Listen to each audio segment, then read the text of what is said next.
Hello बच्चों, आज हम लोग एक क्वेश्चन डिस्कस करने जा रहे हैं।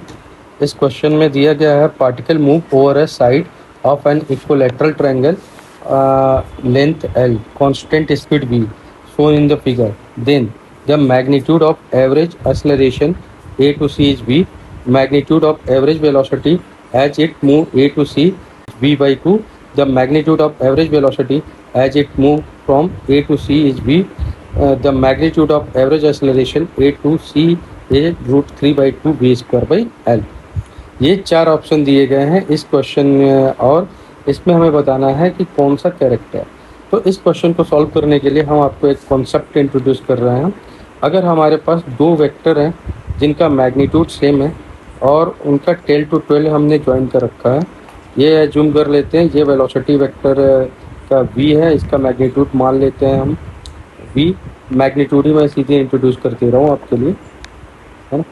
तो ये हमारे पास हो गया v और ये हो गया v और इनके बीच का एंगल है थीटा, और मैं अगर इनको ज्वाइन कर देता हूँ ये हमारे पास क्या हो जाएगा delta v vector.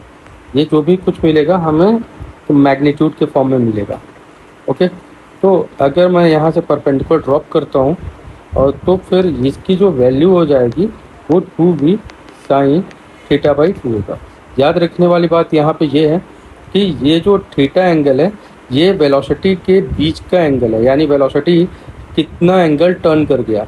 As a example, जैसे यहाँ पे पहले पार्टिकल इस डायरेक्शन में जा रहा था और फिर वो इस डायरेक्शन में जाना स्टार्ट कर दिया, तो कितना एंगल टर्न कर गया, ये एंगल कर गया 120।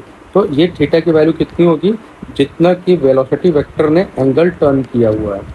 तो फिर अगर मैं इसे आगे बढ़ा करके सॉल्व करता हूँ तो ये हमारे पास 2v sine 120/2 that is 2v sine 60 that is 2v √3/2 cancel कर दो आप, तो ये यहाँ पे मिल जाएगा √3v।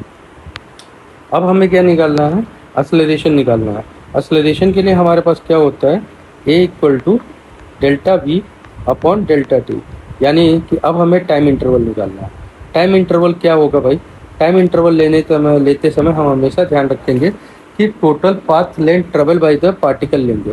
दैट इज कि क्वेश्चन के अंदर दिया हुआ है कि A to C के बारे में डिस्कस किया जा रहा है।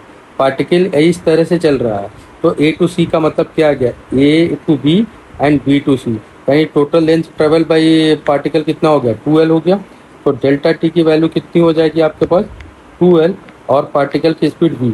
अब इस फार्मूले में मैं अगर इसको पुट करता हूँ तो हमें वैल्यू क्या मिल जाती है, v डेल्टा v की value √3v upon 2L/v, that is √3/2 v square by L।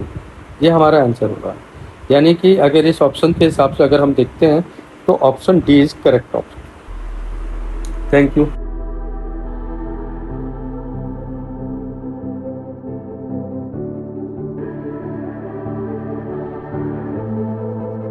Legends never die when the world is calling.